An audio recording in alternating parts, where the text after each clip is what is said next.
এ যুবকেরা, আল্লাহ নবী আজ রওজার ভিতরে তোমার আমার জন্য কাঁদতে লেগেছে। শুধু এটাই নয়, কাল যখন আল্লাহ হুকুম করে দেবে এই দুনিয়ায় যখন কিছুই থাকবে না, গাছপালা পশু পাখি এই দুনিয়ার জমিনে যখন কোনো মানুষও থাকবে না, হে যুবকেরা, তরুণেরা, বাপেরা, আমার আল্লাহ কোরআনে সর্বপ্রথমে জানিয়েছে কুল্লু নাফসিন যায়িকাতুল মাউত। প্রথমে আমার আল্লাহ সমস্ত মানুষগুলোকে দুনিয়ার জমিতে তুলে নেবে। হে যুবকেরা, তারপরে আবার আল্লাহ কোরআনে জানিয়েছে কুল্লু মান আলাইহা ফান। আল্লাহ পাক দুনিয়াকে একদিন ফানা করে দেবে। এই দুনিয়ার জমিনকে আল্লাহ একদিন ধ্বংস করে দেবে। এই দুনিয়ার জমিনে কোনো মানুষ যখন থাকবে না, এই দুনিয়ার জমিনে যখন গাছপালা পশু পাখি কিছুই থাকবে না, হে যুবকেরা, এমন একটা সময় এসে যাবে এই দুনিয়ার জমিনে মক্কা মদিনা কিছুই চেনা যাবে না। কেন এই জমিন আর সেই জমি থাকবে না? কেন আল্লাহ পাক জমিতে সব কিছু ধ্বংস করে দেবে। পাহাড়গুলোকে তুলোর মতো আল্লাহ পাক উড়িয়ে দেবে। হে যুবকেরা, আল্লাহ পাক ওই দিনে হযরতে জিবরাইল আর হযরতে মিকাইলকে হুকুম করে দেবে, হে হযরতে জিবরাইল, হে হযরতে মিকাইল, যাও দুনিয়ার জমিনে চলে যাও, দুনিয়ার জমিন থেকে আমার হাবিবকে নিয়ে চলে আসো। হযরতে জিবরাইল আলাইহিস সালাম এই দুনিয়া জমিনে চলে আসবে। দুনিয়া তো সেই দুনিয়ার থাকবে না, এজন্য ফেরেশতারা নবী পাককে খুঁজে পাবে না। এই জমিন থেকে আল্লাহকে বলতে লাগবে, ও রব্বি আল্লাহ পাক, আপনার হাবিবকে তো এই দুনিয়া জমিনে পাওয়া যাচ্ছে না। কেন এই দুনিয়ার জমিনে মক্কা মদিনা তো আমরা চিনতে পারছি না। আল্লাহ বাবা হাবিবকে এখন আমরা কোথায় পাবো বলেন? আল্লাহ বাবা বলেছিল, এ ফেরেশতারা শুনে রেখে দাও, তোমরা জমিনে কান লাগিয়ে দেখো, যে কানে কান্নার আওয়াজ পেয়ে যাবে ওই জায়গাতে আমার হাবিব শুয়ে শুয়ে আজ উম্মতির জন্য কাঁদতে লেগে রয়েছে। আরো সুবহানাল্লাহ।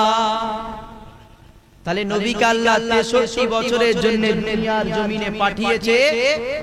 নবী এই 63 বছরই শুধু আমার তোমার জন্য কেঁদেছে, এতটুকু নয়, আজও দেখো রওজার ভিতরে শুয়ে শুয়ে শুধু তোমার আমার জন্য নবী কাঁদছে।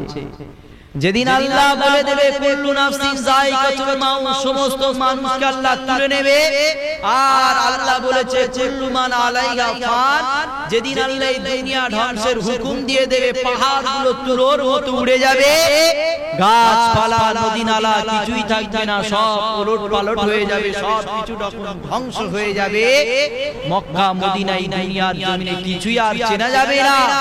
তখন আল্লাহ দুটো ফেরেশতাকে হুকুম করবে, যাও দুনিয়ার জমিনে চলে যাও, আমার হাবিবকে দুনিয়ার জমিন থেকে নিয়ে আসো।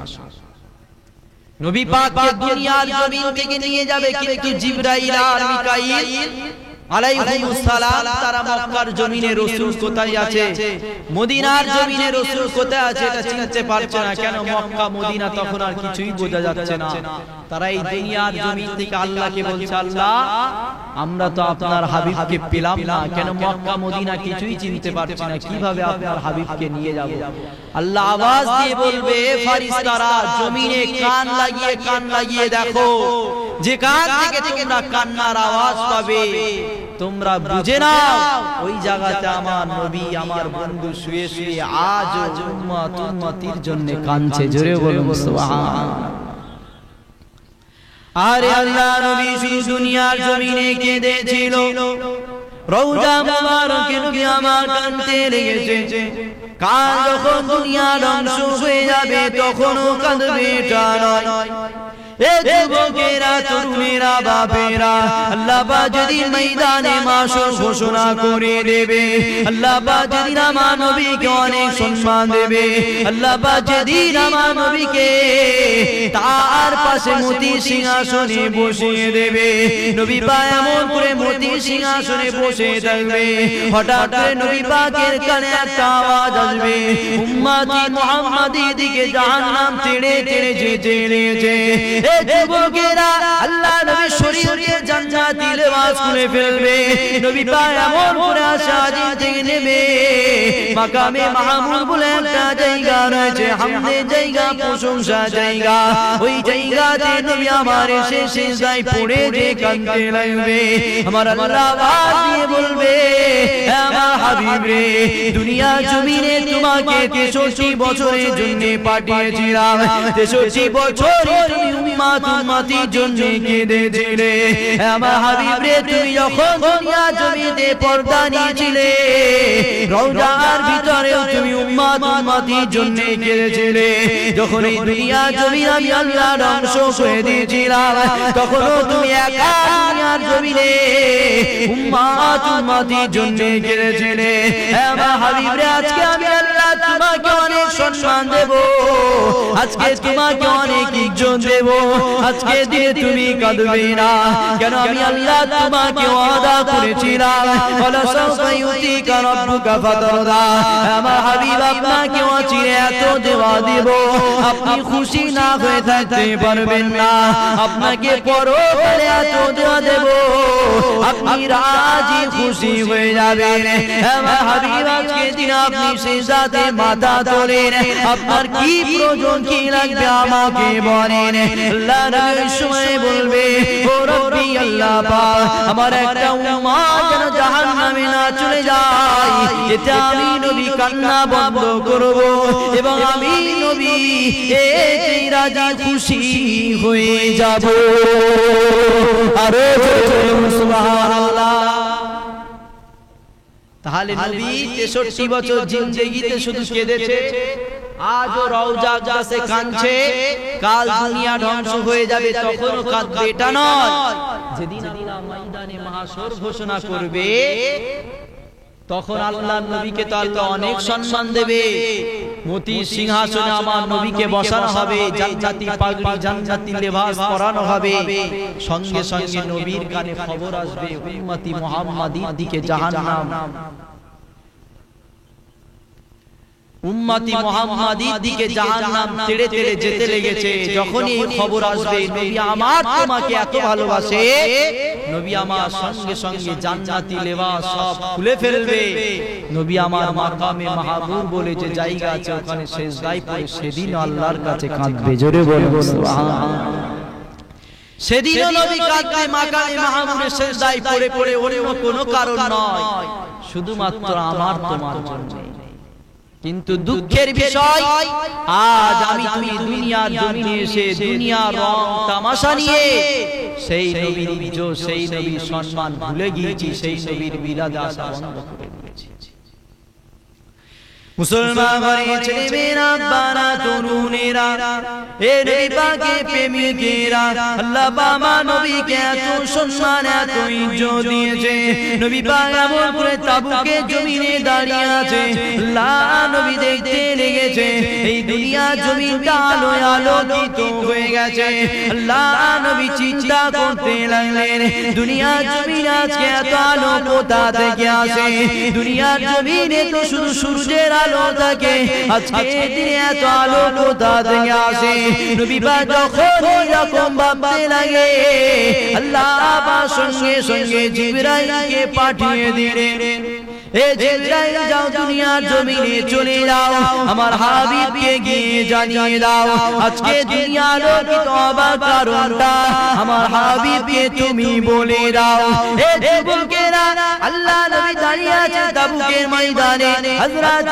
জিবরাইল হাজির হয়ে গেছে ইয়া রাসূলুল্লাহ ইয়া হাবিবাল্লাহ আপনি এমন করে কি চিন্তা করেন বলেন আল্লাহ নবী শুনে বলেছিল হে জিবরাইল অন্য কোনো চিন্তা নয় আজকে দিনে দুনিয়ার জমিতে এত আলোকিত কেন এটা বুঝতে পারছি না দুনিয়ার জমিনে তো শুধু সূর্যের আলো থাকে আজকে দিনে দুনিয়ার জমিনটা আরো বেশি আলোকিত লাগছে আমি নবী পাক বুঝতে পারছি না আজকে দিনে এত আলো কোথা থেকে আসছে হযরত জিবরাইল বলেছিলেন ইয়া রাসূলুল্লাহ ইয়া হাবিবাল্লাহ আজকে দিনে অন্য কোনো আলো নয় আজকে আপনার একটা প্রিয় সাহাবা আপনার প্রেমী সাহাবা আপনার ভালোবাসা সাহাবা এই দুনিয়া জমিতে ওয়াফাত নিয়েছে পর্দা নিয়েছে এজন্য আল্লাহ তার উপরে এত রাজি হয়েছিল আল্লাহ তার উপরে এত খুশি হয়েছিল আল্লাহ পাক তার জানাজাতে হাজার হাজার ফেরেশতা পাঠিয়েছে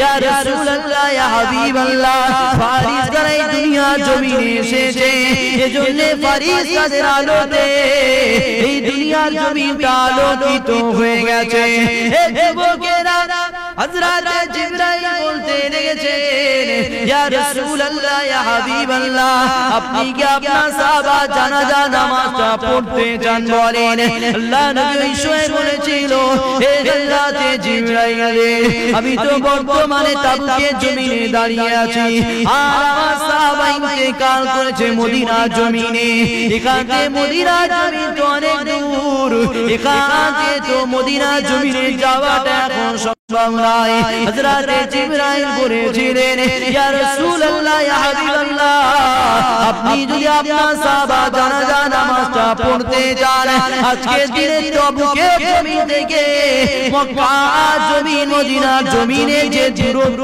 রাস্তা আমার আল্লাহ পাক আপনার খাতিরে সংকীর্ণতা ছোট করে দেবে আরো সুবহানাল্লাহ চিন্তা করেন আল্লাহ আমার নবীকে এত সম্মান দিয়েছে নবী তাবুকের জমিনে দাঁড়িয়ে আছে জিবরাইল হাজির হয়ে গেছে ইয়া রাসূলুল্লাহ আপনার মনে যে প্রশ্নটা জেগে উঠেছে দুনিয়ার জমিনটা এত আলোকিত কেন হুজুর অন্য কোনো কারণ নয় একটাই কারণ আজকের দিনে আপনার একজন সাহাবা দুনিয়ার জমিন থেকে চলে গেছে তার উপরে আল্লাহ এত রাজি এত খুশি হয়ে গেছে তার জানাজাতে আল্লাহ ৭০,০০০ ফেরেশতা পাঠিয়েছে ইয়া রাসূলুল্লাহ দুনিয়ায় তো সূর্যের আলো একদিকে রয়েছে আর অপর দিকে আপনার ওই সাহাবা ইন্তেকাল করেছে জানাজায় হাজার হাজার ফেরেশতা এসেছে এজন্য এই দুটো আলো এক জায়গায় হয়ে দুনিয়ার জমিন আলোকিত হয়ে গেছে জোরে বলুন সুবহানাল্লাহ জিবরাইল নবীকে জিজ্ঞাসা করছে ইয়া রাসূলুল্লাহ আপনি কি আজকের দিন আপনার ওই সাহাবার জানাজা নামাজটা পড়বেন আল্লাহ নবী বলছে ভাই জিবরাইল তাবুকের জমিন থেকে মদিনার জমিন তো অনেক দূরে এখান থেকে আমি এখন পৌঁছাবো কেমন করে আল্লাহ নবীকে জিবরাইল বলেছিল ইয়া রাসূলুল্লাহ আপনি যদি নামাজ পড়ার জানাজা পড়ার আশাটা করেন এই দূরত্ব রাস্তা আল্লাহ আপনার জন্য ছোট করে দেবে জোরে বলুন সুবহানাল্লাহ আল্লাহ আমার নবীকে এত ভালোবাসে ওই দিন আমার নবীর জন্য আল্লাহ রাস্তাটাকে ছোট করে দিয়েছিল আর তাবুকের জমিন থেকে মুহূর্তের মধ্যে মদিনার জমিনে পৌঁছে সাহাবার জানাজায় নবী হাজির হয়েছিল জোরে বলুন সুবহানাল্লাহ আরেকটা রাতে পাওয়া যায় হযরত আনাস হুজুর বর্ণনা করছেন কে আনাস যিনি 10 বছর নবী পাকের খেদমত করেছিলেন কত বছর 10 বছর ছোট থেকে 10 বছর আনাস হুজুরের খেদমত করেছে হযরত আনাস নিজে সাক্ষ্য দিচ্ছে 10 বছর আমি মুহাম্মদ রাসূলের কাছে ছোটবেলা থেকে ছিলাম মুহাম্মদ রাসূল এক মুহূর্তের জন্য আমার উপরে রাগ দেখায়নি কখনো জোরে বলুন সুবহানাল্লাহ হযরত আনাস হুজুর ছোট আল্লাহ নবী মদিনার জমিনে গেলেন সমস্ত মানুষেরা মদিনার জমিনের লোকেরা তারা রাসূলকে তোহফা নজরানা দিতে লেগেছে নবীকে উপহার দিতে লেগেছে।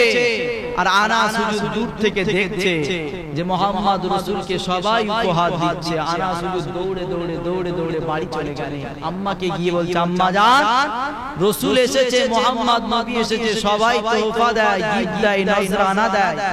আম্মা জান, আমরা কি কিছু দিতে পারবো না? হযরত আনাস হুজুরের আব্বা জান দুনিয়ায় বেঁচে ছিলেন না। আম্মা জান বলছে, আমরা তো গরীব, এজন্য মুহাম্মদ রাসূলকে কিছু দিতে পারবো না। তাই আনাস হুজুরের আম্মা জান হযরত আনাস হুজুরের হাত থেকে ধরে নিয়ে মুহাম্মদ রাসূলের কাছে তোহফা স্বরূপ নজরানা হিসাবে আনাস হুজুরকে রেখে এসেছিলেন। জোরে বলুন সুবহানাল্লাহ। হযরত আনাস হুজুর বলতে 10 বছর ছোটবেলা থেকে আমি রাসূলের খেদমত করেছি, কখনো রাসূলের চরিত্র নিয়ে আমি বাজে কথা বলতে পারবো না। কেন? রাসূলের সঙ্গে 10 বছর আমি কাটিয়েছি ছোটবেলা থেকে। রাসূল আমার উপরে মারা তো দূরের কথা, কখনো রাগ দেখিয়েও কথা বলেনি। জোরে বলুন সুবহানাল্লাহ। সেই আনাস হুজুর বর্ণনা করছে যে ওই দিনে আল্লাহর রাসূলকে এত সম্মান দিয়েছে, আল্লাহ নবীকে এত ইজ্জত দিয়েছে, নবীর জন্য রাস্তাটাকে শুধু ছোট নয়, তাবুকের জমিন থেকে মদিনার জমিনে যা কিছু দুনিয়ার জমিনে সেদিন ছিল সব কিছু আল্লাহ আরশে আজিমে আল্লাহর কাছে তুলে নিয়ে তাবুকের জমিন আর মদিনার জমিনটা যতটা দূরত্ব ছিল পুরোটাই আল্লাহ ফাঁকা করে নবী পাক তায়েফের জমিন থেকে, তাবুকের জমিন থেকে মদিনার জমিন নিজের চোখে দেখতে পেয়েছিল। জোরে বলুন সুবহানাল্লাহ। নবী ওখানেই দাঁড়িয়ে নামাজ পড়েছিল, আর নবীর পিছনে 70 করে 2 কাতার ফারিস্তারা দাঁড়িয়ে ওই তাবুকের জমিনেই নামাজ হয়েছিল। জোরে বলুন সুবহানাল্লাহ। দরুদ শরীফ আল্লাহুম্মা সাল্লি আলা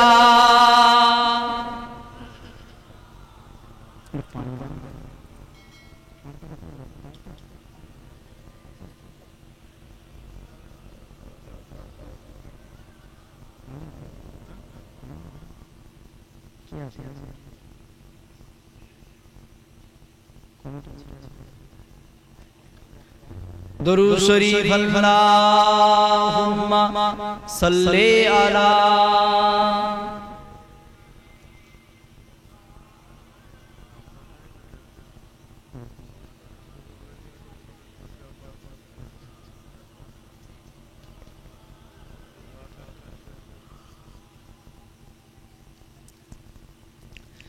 सब पूछते हैं क्या है फुरफुरा शरीफ में, जन्नत का रास्ता है फुरफुरा शरीफ में, जन्नत का रास्ता है फुरफुरा शरीफ में। जोरे बोलून ना सुभान अल्लाह। কে মানে না মানে আমি জানি না, আপনারা মানেন তো? কে মানে না মানে আমি জানি না। আমার বিশ্বাস ফুরফুরাকে প্রেম করলে আল্লাহর জান্নাত পাওয়া যাবে। জোরে বলুন সুবহানাল্লাহ। কেন?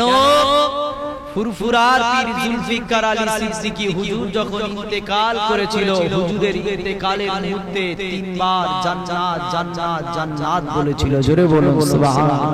অতএব ঈমানদারদের যখন মরণ হয়, ঈমানদাররা যখন দুনিয়া থেকে ওফাত নিয়ে চলে যায়, তাদের কাছে আল্লাহ জান্নাতকে হাজির করিয়ে দেয়। জোরে বলুন সুবহানাল্লাহ। অতএব ফুরফুরার পীর জুলফিকার আলী সিদ্দিকীর কাছে যখন জান্নাত হাজির হয়েছিল, তার যদি কেউ অনুসরণ করে মহব্বত করে, তার কাতারে আল্লাহর জান্নাতে চলে যাবে। জোরে বলুন সুবহানাল্লাহ। সব বলতে हैं क्या है फुरफुरा शरीफ में, जन्नत का रास्ता है फुरफुरा शरीफ में, आका का मौज़िज़ा है फुरफुरा शरीफ में। झूठा जो उसमें देखे तो झूठा दिखाई दे, और सच्चा जो उसमें देखे तो सच्चा दिखाई दे। জোরে বলুন না সুবহানাল্লাহ। কবি বলছে যে ফুরফুরা নিয়ে ভুল বোঝে সে সর্বদা ভুলই বুঝবে, আর যে ফুরফুরা নিয়ে সঠিকটা ফুরফুরার মধ্যে থেকে সঠিকটা খুঁজবে সে সর্বদা ফুরফুরার জমিন থেকে সঠিকটাই পেয়ে যাবে। জোরে বলুন সুবহানাল্লাহ। কেন একটা ছোট্ট হাদিস রয়েছে, আল্লাহ নবী এক তারিখে হেঁটে হেঁটে যাচ্ছে, আর আবু জেহেল নবীকে দেখে বলছে, আবু জেহেলের নবীর মতো মুহাম্মাদের মতো দুশ্চরিত্রের মানুষ, মুহাম্মাদের মতো খারাপ মানুষ আর কেউ না। এটা কে বলছে? আবু জেহেল বলছে। নবী আবু জেহেলকে বলছে, আবু জেহেল তুমি ঠিক বলেছো। আবার নবী কিছুটা এগিয়ে গেছে, হযরতে ওমর ফারুক বলছে মুহাম্মদ রাসূলের চরিত্রের উপরে কেউ যেতে পারবে না, অর্থাৎ দুনিয়ার জমিনে সবথেকে চরিত্রওয়ালা আল্লাহ মুহাম্মদ রাসূলকে করেছে। জোরে বলুন সুবহানাল্লাহ। আবু জেহেল নবীকে গালি দিয়েছে, আর ওমর ফারুক মুহাম্মদ রাসূলের তারিফ প্রশংসা করেছে।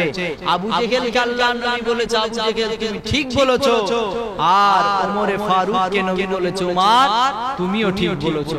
একজন নবীকে খারাপ বলেছে আর একজন নবীকে ভালো বলেছে, রাসূল দুজনকেই বলেছে তোমরা দুজনাই ঠিক বলেছো।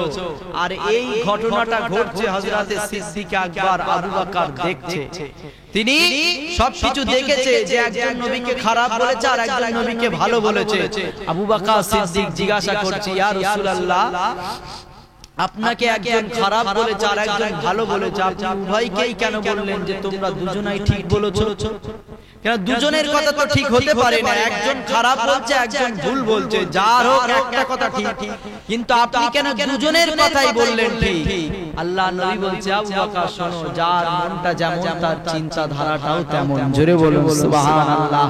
অতএব যে আমাকে নিয়ে সর্বদা সত্যটা চিন্তা করে, যার মনটা ভালো তার কাছে আমি নবী আমিও ভালো, আর যার মনে সব সময় হিংসা, যার মনে সব সময় অহংকার, আমাকে নিয়ে খারাপ চিন্তা, তার কাছে আমি মুহাম্মদ খারাপ। এজন্যই আমি বলেছি দুই ঠিক। তাই আজও যারা ফুরফুরাকে নিয়ে ভুল বোঝে, মনে রাখবেন যার মন যেমন তার চিন্তা ধারাও তেমন। যে খারাপ সে ফুরফুরাকে নিয়ে সর্বদা খারাপই ভাববে, আর যে ভালো তার অন্তর থেকে সব সময় ফুরফুরা ভালো এটাই জাহির হবে। জোরে বলুন সুবহানাল্লাহ। তাই কবি বলছে, झूठा जो उसमें देखे तो झूठा दिखाई दे, और सच्चा जो उसमें देखे ऐसा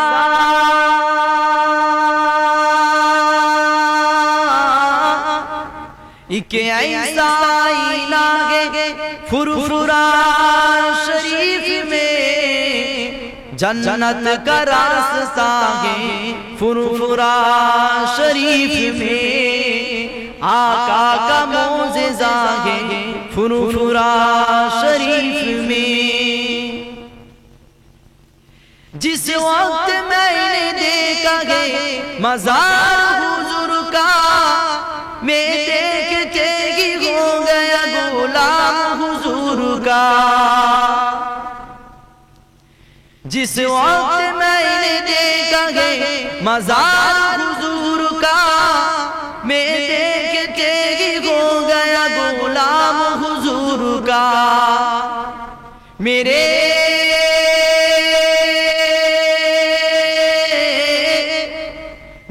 हुजूर का मज़ार है फुरफुरा शरीफ में, जन्नत का रास्ता है फुरफुरा शरीफ में, आका का मौजिज़ा है फुरफुरा शरीफ में। अल्लाहुम्मा सल्ले अला।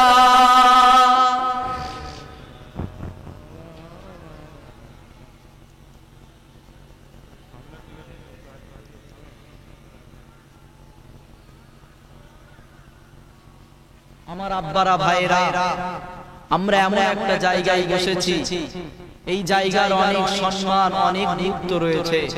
এই জায়গাটাকে আল্লাহ অনেক মর্যাদা দিয়েছে।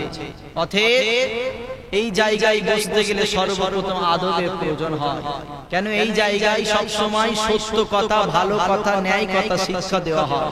আর এই জায়গায় বসে আমরা বিয়াদবি করব, এটা কখনো হতে পারে না। তাই আপনারা যারা পিছিয়ে বসে আছেন একটুখানি মাহফিলের দিকে আগিয়ে আগিয়ে বসেন, যাতে মাহফিলের আদবটা বজায় থাকে। আসেন দরুদ শরীফ আল্লাহুম্মা সাল্লি আলা, আসেন আসেন আগিয়ে আসেন।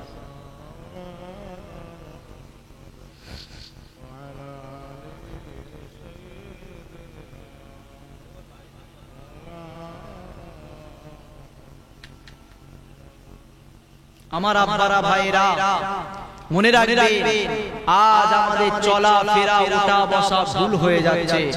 এজন্যই আমি প্রথমে আলোচনা করছিলাম আমাদের চলাফেরা ভুল হয়ে যাচ্ছে কি, আমরা মুহাম্মদ রাসূলকে ছেড়ে দিচ্ছি। আর মুহাম্মদ রাসূলকে যখন আমরা ছেড়ে দিচ্ছি আমাদের ঈমান দুর্বল হয়ে যাচ্ছে। আর আজকে আমাদের ঈমান দুর্বল হয়ে যাচ্ছে বলেই তো আমাদের যিনি আল আকসা মসজিদ তার উপরেও জুলুম, সেই মসজিদটাও জুলুমের শিকার হচ্ছে।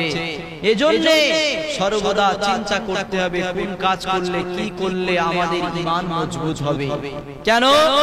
নামাজ রোজা হজ যাকাত এগুলো তো আমাদের করতেই হবে, কিন্তু মনে রাখতে হবে এগুলোর মধ্যে ঈমান নাই। এগুলো হচ্ছে আমাদের জন্য ডিউটি। আর ঈমানটা হলো মুহাম্মদ রাসূলের প্রেম। জোরে বলুন সুবহানাল্লাহ। অবশ্যই নামাজ রোজা হজ যাকাত কারোর জন্য ছাড় নয়, নামাজ রোজা হজ যাকাত করতেই হবে, কিন্তু সর্বপ্রথম মুহাম্মদ রাসূলের প্রেম প্রয়োজন রয়েছে। যদি আপনার মধ্যে মুহাম্মদ রাসূলের প্রেম থাকে ওই নামাজে গুরুত্ব রয়েছে। আপনার মধ্যে যদি মুহাম্মদ রাসূলের প্রেম থাকে ওই রোজার গুরুত্ব রয়েছে। আপনার মধ্যে যদি মুহাম্মদ রাসূলের প্রেম থাকে ওই হজ যাকাতের গুরুত্ব রয়েছে। কিন্তু মনে রাখবেন আপনার মধ্যে যদি মুহাম্মদ রাসূলের প্রেম না থাকে যতই নামাজ রোজা হজ যাকাত করেন না কেন কোনো কাজে লাগবে না। কেন ইবলিস শয়তানের ইতিহাস পড়ে দেখে নাও, ইবলিস 6 থেকে 7 কোটি বছর নামাজ পড়েছে। কেউ একজন বলতে পারবে যে ইবলিস শয়তান জান্নাতে যাবে? কত বছর নামাজ পড়েছে? 6 থেকে 7 কোটি বছর। আমি আপনি কতদিন নামাজ পড়ছি? ইবলিস তো আল্লাহর বড় ফেরেশতা ছিল, কেন আল্লাহ তার দরবার থেকে তাড়িয়েছে? অন্য কারণ নয়, একটাই কারণ, নবী আদম আলাইহিস সালামকে অস্বীকার করেছে, ইনকার করেছে। 6 থেকে 7 কোটি বছর নামাজ পড়ার পরেও আল্লাহ তার দরবার থেকে বার করে দিয়েছে। আর মুহাম্মদ রাসূলের খাতিরেই আল্লাহ আদম নবীকে সৃষ্টি করেছে। তাহলে আদম নবীকে অস্বীকার করার জন্য, আদম নবীকে সম্মান না করার জন্য আল্লাহর বড় ফেরেশতা 6 থেকে 7 কোটি বছর নামাজ পড়েছে, তাকে যদি আল্লাহ তার দরবার থেকে বার করে দেয়, মুহাম্মদ রাসূলের শানে যদি যাররা পরিমাণ মুস্তাগী হয়ে যায়, জিয়াদি হয়ে যায়, মনে রাখবেন জান্নাত তো অনেক দূরের কথা, মুস্তাগী রাসূলরা কখনো জান্নাতের খুশবু পাবে না। জোরে বলুন সুবহানাল্লাহ। অতএব জান্নাত যেতে গেলে নামাজ রোজা হজ যাকাত নয়, জান্নাত যেতে গেলে সর্বপ্রথম যেটা দরকার হয় সেটা হলো মুহাম্মদ রাসূলের প্রেম। জোরে বলুন সুবহানাল্লাহ। মুসলমানের ছেলেমেয়েরা, বাবা তরুণেরা, এ নবী পাকের প্রেমিকেরা, নবী পাকে মহব্বত করেন, পিয়া করেন, ভালোবাসেন। এ যুবকেরা, তরুণেরা, বাপেরা, আল্লাহ নবীকে মহব্বত করতে হবে। সাহাবা হুজুরদের জীবন আদর্শ ফলো করে, কেননা সাহাবারা আল্লাহ নবীকে নিজে জানেতে বেশি ভালোবেসেছিল। এ যুবকেরা, তরুণেরা, বাপেরা, নবী পাককে যারা মহব্বত করেছিল, আল্লাহ নবীকে যারা প্রেম করেছিল, নবী পাককে যারা ভালোবেসেছিল, তাদের জীবন আদর্শ আমাকে তোমাকে ফলো করতে হবে। এ যুবকেরা, তরুণেরা, বাপেরা, আল্লাহ নবী সাহাবাদের জীবন আদর্শ আমাকে তোমাকে জন্যই ফলো করতে হবে। সাহাবা হুজুর আল্লাহ নবীকে এত প্রেম করেছিল, সাহাবা হুজুর আল্লাহ নবীকে এত মহব্বত করেছিল, সাহাবা হুজুরদের ঈমানি প্রশংসা আল্লাহ পাক কোরআনের মধ্যে করেছিল। আরো জোরে বলুন সুবহানাল্লাহ। এ যুবকেরা, তরুণেরা, তরুণেরা বাপেরা সাহাবা হুজুরদের ঈমানি প্রশংসা কেন আল্লাহ পাক করেছিল একটাই কারণ ছিল সাহাবা হুজুর আল্লাহ নবীকে প্রেম করেছিল এ যুবকেরা ইতিহাস পড়ে দেখে নাও আল্লাহ নবী কতজন সাহাবাকে আল্লাহ পাক জান্নাতে সার্টিফিকেট দিয়েছিল কেন দিয়েছিল কিসের জন্য দিয়েছিল ওই 10টা সাহাবাকে জিজ্ঞাসা করো কেন আল্লাহ পাক তোমাদেরকে জান্নাতে সার্টিফিকেট দিয়েছে তারা একটাই কথা বলবে অন্য কোনো কারণ নয় মুহাম্মদ রাসূলকে প্রেম করেছি তাই এ যুবকেরা আজ থেকে 1500 বছর আগে আল্লাহ পাক হযরত খাদিজাকে সালাম পাঠিয়েছিল কেন সালাম পাঠিয়েছিল আজ আমার তোমার ঘরে মা বোনদের অভাব নাই আমারও মা রয়েছে তোমারও মা রয়েছে আমারও বোন রয়েছে তোমাদেরও বোন রয়েছে কাউকে তো আল্লাহ সালাম দেয়নি কিন্তু আম্মা খাদিজাকে কেন আল্লাহ পাক সালাম দিয়েছিল আম্মা খাদিজাকে জিজ্ঞাসা করো কেন আল্লাহ তোমাকে সালাম দিয়েছিল আম্মা খাদিজা নিজে বলবে অন্য কোনো কারণ নয় মুহাম্মদ রাসূলকে প্রেম করেছি তাই আরে সুবহানাল্লাহ আল্লাহ নিজে বলছে যারা আমার হাবিবের আলোচনা করে যারা আমার নবীর সম্মানকে বাড়ায় আমি আল্লাহ তাদের সম্মানকে বাড়িয়ে দিই জোরে বলে সুবহানাল্লাহ এজন্য যারা আমার নবীকে প্রেম করেছে ইতিহাস সাক্ষ্য দিচ্ছে তাদেরকে আল্লাহ কোনো না কোনো দিক থেকে তাদের মাকামকে বাড়িয়েছে জোরে বলে সুবহানাল্লাহ যারা নবীকে প্রেম করেছে খোদ আল্লাহ তাদেরকে সালাম পাঠিয়েছে জোরে বলে সুবহানাল্লাহ আল্লাহ নবী প্রেম কি জিনি নবী পাকের ভালোবাসা কি জিনি হযরত বেলাল হুজুরকে জিজ্ঞাসা করেন এ বেলাল আল্লাহ নবীর প্রেম কি জিনি আল্লাহ নবীর ভালোবাসা কাকে বলে হযরত বেলাল নিজে বলবে আমি যখন মুহাম্মদ রাসূলকে প্রেম করিনি আমি যখন মুহাম্মদ রাসূলকে ভালোবাসিনি আমি বেলাল আমার কোনো ইজ্জত ও সম্মান ছিল না আমি বেলাল মক্কা জমিনে একজনের দাস হয়ে এসেছিলাম আমি মক্কা জমিনে একজনের গোলাম হয়ে এসেছিলাম কিন্তু যখনই মুহাম্মদ রাসূলকে প্রেম করে নিয়েছি আল্লাহ আমার সম্মানকে এত বাড়িয়েছে আল্লাহ নবী নিজে জানিয়েছে হে বেলাল আল্লাহ পাক তোমাকে এত ইজ্জত দিয়েছে তুমি আমি নবী পাক আমার আগে আল্লাহ পাকের জান্নাতে চলে যাবে আরো জোরে বলবো সুবহানাল্লাহ আল্লাহ নবীর প্রেম কখনো কাউকে ক্ষতি কখনো কাউকে লোকসান কখনো কাউকে খারাপ দিকে নিয়ে যায় না ইতিহাস পড়ে দেখো যারাই নবীকে প্রেম করেছে তাদের মাকামকে আল্লাহ বাড়িয়েছে হযরত বেলাল তিনি হাবশী দেশের একজন কালো মানুষ ছিলেন জানার কোনো সম্মান কোনো মর্যাদা ছিল না তিনি যখন মক্কার জমিনে এসেছে একজনের দাস একজনের গোলাম হয়ে মক্কার জমিনে এসেছে হযরত বেলাল নিজে বলছে যে আমি মক্কার জমিনে এসেছিলাম একজনের দাস একজনের গোলাম হয়ে কিন্তু যখনই মুহাম্মদ রাসূলকে প্রেম করে নিয়েছি আল্লাহ আমার সম্মানকে এত বাড়িয়েছে ওই মুহাম্মদ রাসূল নিজেই জানিয়েছে বেলাল তুমি আমারও আগে জান্নাতে চলে যাবে জোরে বলুন সুবহানাল্লাহ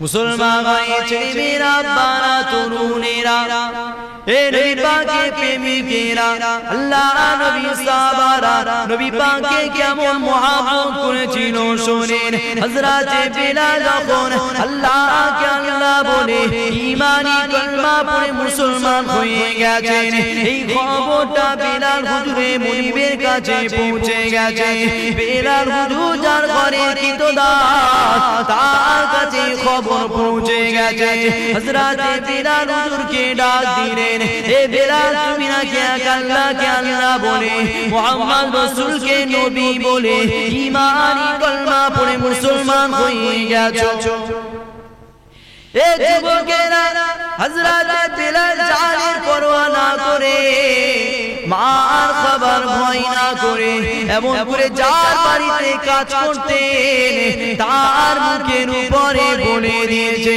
হ্যাঁ তুমি যেটাই শুনেছো ঠিক শুনেছো, আমি এক আল্লাহকে আল্লাহ বলে মুহাম্মদ রাসূলকে নবী বলে ঈমানি কলমা পড়ে মুসলমান হয়ে গেছি। এ যুবকেরা আল্লাহ নবী সাহাবাতে বিলাল যখনই কথাটা তাই শুনিয়ে দিলেন, বিলাল হুজুরের মুনি বলতে নেছে, এ বিলাল তুমি আল্লাহকে ছেড়ে দাও, মুহাম্মদ রাসূলকে ছেড়ে দাও। হযরত বিলাল বলে না ছাড়বো না। বিলাল হুজুরের মুনি এমন করে বিলাল হুজুরের পায়েতে দড়ি বেঁধে দিয়েছে, আর একটা ঘোড়ার পায়েতে দড়ি বেঁধে বিলাল হুজুরকে ঘোড়ার সঙ্গে দৌড় করেছে। এ যুবকেরা ঘোড়াকে দৌড় করিয়ে দিয়েছে, ঘোড়া ছুটতে লেগে গেছে, ঘোড়ার পায়ে দড়ি বেঁধেছে, আর রাতে বিলাল হুজুরের পায়েতে দড়ি বেঁধে দিয়েছে। ঘোড়া যখনই ছুটতে লেগেছে মরুভূমির গরম বালির উপর দিয়ে হযরত বিলাল হুজুর ঘিসতে ঘিসতে যেতে লেগেছে। হযরত বিলালের পিঠে চামড়াগুলো গুটিয়ে গুটিয়ে ঘাড়ের কানে জড়ো হয়ে গেছে। হযরত বিলাল হুজুরের মুনি জিজ্ঞাসা করছে, এ বিলাল এখনো সময় আছে, আল্লাহকে ছেড়ে দাও, এখনো সময় আছে, মুহাম্মদ রাসূলকে ছেড়ে দাও, এখনো সময় আছে, ঈমানি কলমাকে ছেড়ে দাও, না আমি তোমাকে জানে মেরে ফেলবো। এ যুবকেরা হযরত বিলাল জবাব দিয়েছিল, আমি জান দিতে রাজি আছি, তথাপিও মুহাম্মদ রাসূলকে ছাড়বো না। আরো জোরে সুবহানাল্লাহ। এটাই হলো সাহাবা হুজুরদের প্রেম। হযরত বিলাল যখনই মুহাম্মদ রাসূলকে প্রেম করেছে মার খাবার ভয় ভুলে গেছে। হযরত বিলাল যখনই মুহাম্মদ রাসূলকে প্রেম করেছে, বিলাল হুজুর আরেকজনের ঘরের কাজ করতেন, গোলাম ছিলেন, দাস ছিলেন, এটাও ভুলিয়ে দিয়েছে মুহাম্মদ রাসূলের প্রেম। হযরত বিলাল শুধু মুহাম্মদ রাসূলের জন্য দিওয়ানা হয়ে গেছে। জোরে বলে সুবহানাল্লাহ। এত দিওয়ানা হয়ে গেছে তার মুখে পিঠে গরম রডকে গরম করে ছেঁকা দিতে লেগেছে, আর বলছে বিলাল মুহাম্মদকে ছেড়ে দাও, বিলাল মুহাম্মদকে ছেড়ে দাও। বিলাল বলছে না ছাড়বো না। বিলাল হুজুরের পায়ে দড়ি বেঁধেছে, ঘোড়ার পায়ে দড়ি বেঁধেছে, ঘোড়াকে ছেড়ে দিয়েছে, ঘোড়া গরম মরুভূমির বালির উপর দিয়ে ছুটছে, আর বিলাল হুজুরের গরম বালির উপর দিয়ে ঘিসতে ঘিসতে যাচ্ছে, পিঠে চামড়াগুলো গুটিয়ে ঘাড়ের জড়ো হয়ে গেছে।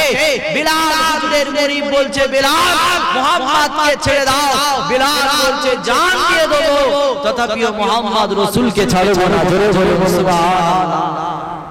এজন্যই তো আল্লাহ সাহাবা হুজুরদের ঈমানি প্রশংসা, সাহাবা হুজুরদের ঈমানের তারিফ আল্লাহ কোরআন শরীফেও করেছে। জোরে বলবো সুবহানাল্লাহ। আল্লাহ বলছেন আমিনু বান্দা ঈমান আনো। বান্দা আল্লাহকে জিজ্ঞাসা করছে আল্লাহ কেমন ঈমান আনবো? আল্লাহ বলছে কামা যেমন আমানান নাস, আমার হাবিবে সাহাবারা এনেছিল। জোরে বলবো সুবহানাল্লাহ। তারা এমন ঈমান রাসূলের প্রতি এনেছিল, রাসূলকে এত ভালোবেসেছিল, বান্দা আল্লাহকে জিজ্ঞাসা করছে আল্লাহ কেমন ঈমান আনবো? আল্লাহ বলছে আমার হাবিবের সাহাবাদের ঈমান দেখো, আমার হাবিবের সাহাবারা যেমন ঈমান এনেছে তোমরাও তেমন ঈমান আনো। জোরে বলবো সুবহানাল্লাহ। কেন? আল্লাহ নবী সাহাবাদের জীবনী পড়ে দেখলেন, যারাই নবীকে প্রেম করেছে কেউ বলতে পারবে না নবীকে দেখেছে, নবী সাহাবা হয়েছে, নবীকে প্রেম করেছে সে জাহান্নামে যাবে। অতএব যারাই নবীকে প্রেম করেছে, নবী সাহাবা হয়েছে, তাদের জন্য আল্লাহ তাদের কপালে জান্নাত লিখে দিয়েছে। জোরে বলবো সুবহানাল্লাহ। শুধু তাই নয়, আল্লাহ কোরআনে বলেছে রাদিয়াল্লাহু আনহু ওয়া রাদওয়ান, তারা আমি আল্লাহ আমার উপরে রাজি, আমি আল্লাহও তাদের উপরে রাজি। জোরে বলবো সুবহানাল্লাহ। কেন তাদের উপরে আল্লাহ রাজি হয়েছে? কেন তাদের ঈমানি প্রশংসা আল্লাহ কোরআনে করেছে? সাহাবা হুজুররা সর্বদা নিজের জানের থেকে রাসূলকে ভালোবেসেছে, জান দিতে প্রস্তুত হয়েছে, কখনো যাররা পরিমাণ রাসূলের শানে কাউকে গুস্তাখি করতে দেয় নাই। আল্লাহ নবী যখন এই মক্কা জমিন ছেড়ে দিয়ে মদিনা জমিনে যেতে লাগলেন, আল্লাহ নবীর সঙ্গে দ্বিতীয় কোনো সাহাবা ছিল না। এ যুবকেরা, তরুণেরা, বাপেরা, আল্লাহ নবী মক্কা জমিন ছেড়ে দিয়ে ইয়াসরিফের জমিন তথা মদিনা জমিনে যেতে লেগেছে। নবী পাকের সঙ্গে হযরত আবু বকর যেতে লেগেছে। হযরত আবু বকর আল্লাহ নবীর পিছনে পিছনে যায়। কিছুটা যাবার পরে হযরত আবু বকর আল্লাহ নবী ডান দিয়ে সোজা সুরি যেতে লেগেছে। নবী আমার আবু বকরের দিকে ঘাটটাকে ঘুরিয়ে দেখে নিয়েছে। নবী আমার আবার হাঁটতে শুরু করে দিয়েছে। হে যুবকেরা, আল্লাহ নবী আবার কিছুটা যাওয়ার পরে হযরত আবু বকর নবী পাকের বাঁ দিকে চলে এসেছে। নবী পাক বাঁ দিকে তাকিয়ে দেখে হযরত আবু বকর আল্লাহ নবীর বাঁ দিকে সোজা সুজি যায়।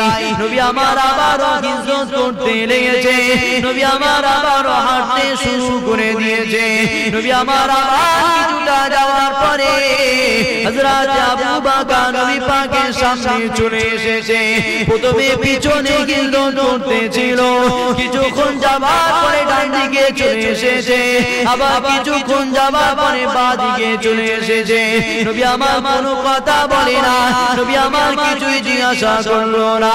যখনই সামনে দিয়ে চলে এসেছে আল্লাহ নবী জিজ্ঞাসা করে, হে আবু বকর কি হয়েছে বলো, তুমি কেন আমার আগে আগে যেতে লেগেছো বলো, তুমি আমার সঙ্গে কেন বিয়াদবি করছো? হে যুবকেরা, হযরত আবু বকর চোখ ভরা পানি নিয়ে বলেছিল, ইয়া রাসূলুল্লাহ, ইয়া হাবিবাল্লাহ, আমি আবু বকর আপনার সাথে বিয়াদবি করতে চাই না। হে আবু বকর তাহলে কেন আমার আগে আগে যাও বলো? হযরত আবু বকর বলতে লেগেছে, ইয়া রাসূলুল্লাহ, ইয়া হাবিবাল্লাহ, আজকে দিন আপনার সঙ্গে তো দ্বিতীয় কোনো সাহাবা নাই। আমি তো আপনার পিছু পিছু যেতেছিলাম, হঠাৎ করে আমার মনে এসে গেল কাফেররা যদি আপনাকে ডান দিক থেকে আঘাত করে দেয়, কেননা ডান দিকটা তো খালি রয়েছে, কাফেররা যদি তীর ছুঁড়ে বলবো মারে আপনার গায়ে এসে লেগে যাবে। এজন্য আমি আবু বকর পিছন দিকে ডান দিকে এসে দাঁড়িয়ে গেছি। কাফেররা যদি তীর মারে বললো মারে, আমি আবু বকর আমার আপনার কোনো ক্ষতি হবে না। ইয়া রাসূলুল্লাহ, ইয়া হাবিবাল্লাহ, আবার আমি বাঁ দিকে যেতেছিলাম, আমার অন্তরে জেগে গেল ডান দিকটা তো ফাঁকা পড়ে রয়েছে, যদি আবার অপর দিক থেকে নবী পাকের উপরে আঘাত আসে, এজন্য আমি আবার অপর দিকে হিজরত করা শুরু করে দিলাম। কাফেররা যদি তীর মারে, আমি আবু বকর আমার গায়ে এসে লেগে যাবে। ইয়া রাসূলুল্লাহ, ইয়া হাবিবাল্লাহ, এই চিন্তাতে আমি আবু বকর আপনার সামনে দিয়ে চলে গেছি, কেননা সামনে দিকে যদি কেউ আঘাত করে আপনার গায়ে এসে লেগে যাবে। ইয়া রাসূলুল্লাহ, ইয়া হাবিবাল্লাহ, আমি আবু বকর আপনাকে নিজের জানেতে ভালোবাসি, এজন্য আপনার ক্ষতি হয়ে যাবে আমি আবু বকর কখনো মেনে নেব না। এজন্য আমি আবু বকর আমার শরীরটাকে আপনার জন্য ঢাল বানিয়ে দিয়েছি। যখনই তীর মারবে আমি আবু বকর আমার লাগবে আমি মারা যাব। হাজার হাজার আবু বকর মারা গেলে কোনো অসুবিধা নাই। ইয়া রাসূলুল্লাহ, আপনার যেন আঘাত না লেগে যায়। আরে সুবহানাল্লাহ। এমনি আল্লাহ সাহাবাদের ঈমানি প্রশংসা কোরআন শরীফে করেন, এমনি আল্লাহ বলেন যে সাহাবাদের মতো ঈমান তোমরা আনো। সাহাবারা নবীর পায়ে কাঁটা ফুটতে দেয় নাই, নিজের জানকে প্রস্তুত করে দিয়েছে। জোরে বলুন সুবহানাল্লাহ। মুসলমান ঘরে ছেলেমেয়েরা, বারা তরুণেরা, এ নবী পাকের প্রেমিকেরা, আল্লাহ নবী জিহাদের ময়দানে চলে গেলেন।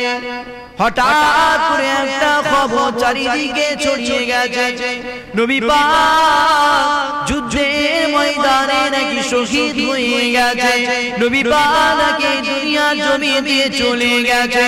এ যুবকেরা, তরুণেরা, বাপেরা, আমার তোমার একটা আম্মা জান এমন করে খবরটা শোনার সাথে সাথে জিহাদের ময়দানে দিয়ে ছুটতে আরম্ভ করে দিয়েছে।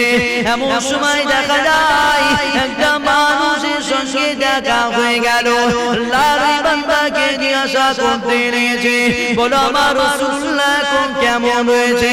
আল্লাহ পাকের ওই বান্দা বলতে নিয়েছে, হে মা মহিলা রে, জিহাদের ময়দানে তোমার স্বামী তো শহীদ হয়ে গেছে, আমার তোমার আম্মা জান আল্লাহ নবী সাবিয়া বলেছিল আমার স্বামীর খবর আমি নিতে চাই না, বলো আমার রাসূলুল্লাহ কেমন রয়েছে? এই যুবকেরা আবার কিছুটা দিয়ে গেছে, আবার একটা মানুষের সঙ্গে দেখা হয়ে গেছে, আল্লাহ নবী সাবিয়া জিজ্ঞাসা করছে, বলো আমার রাসূলুল্লাহ এখন কেমন রয়েছে?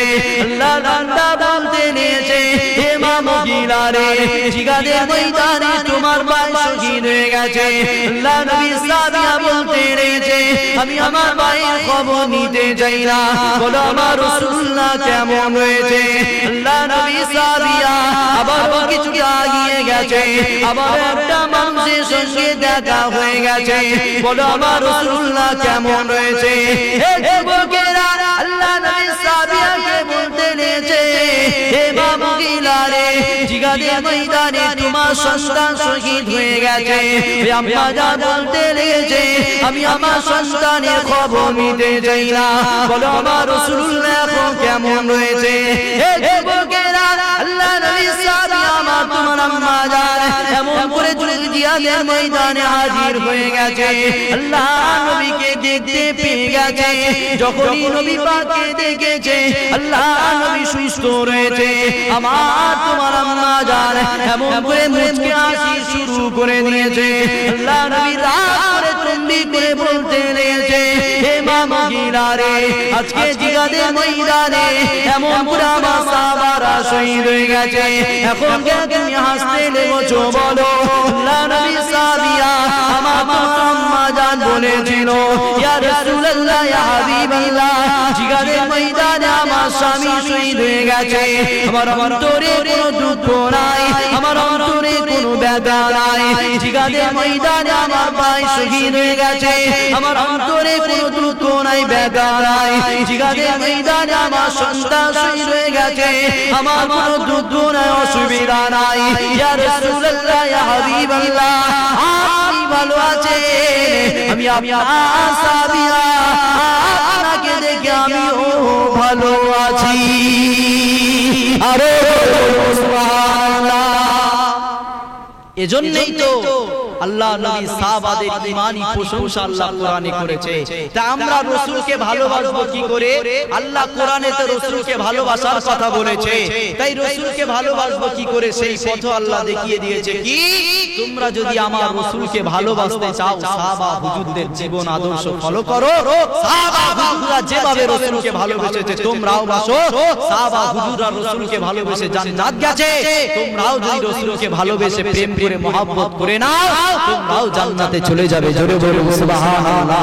আমার আব্বারা ভাইরা, যতক্ষণ ওয়াজ করেছি আমার আলোচনার মূল টার্গেট হলো একটাই, আল্লাহকে ভয় করো, রাসূলকে প্রেম করো। কেন? রাসূলকে প্রেম ছাড়া কোনো গতি নাই, রাসূলকে প্রেম ছাড়া জান্নাতেও যাওয়া চলবে না।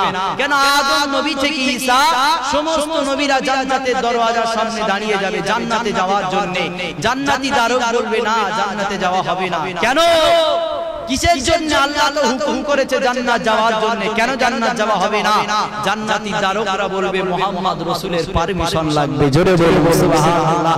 অতএব আমার তোমার কথা নয়, আদম থেকে ঈসা আলাইহিস সালাম সমস্ত নবীরাও জান্নাতে যেতে গেলে মুহাম্মদ রাসূলের পারমিশন লাগবে। জোরে বলবো সুবহানাল্লাহ।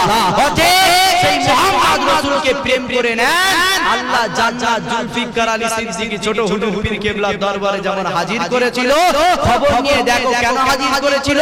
ছোট হুজুর পীর কেবলা রাসূলকে প্রেম করেছিল, তুমিও রাসূলকে প্রেম করো, তোমারও ঘরে আল্লাহ জান্নাতকে হাজির করবে। জোরে বলে সুবহানাল্লাহ। রাসূলের প্রেম আল্লাহ আমাদের সকলের অন্তরে পয়দা করে দেন সকলে বলুন আল্লাহুম্মা আমিন যা কিছু আলোচনা করেছি আল্লাহ কবুল করেন সকলে বলুন আল্লাহুম্মা আমিন দরুদ শরীফ আল্লাহুম্মা সাল্লি আলা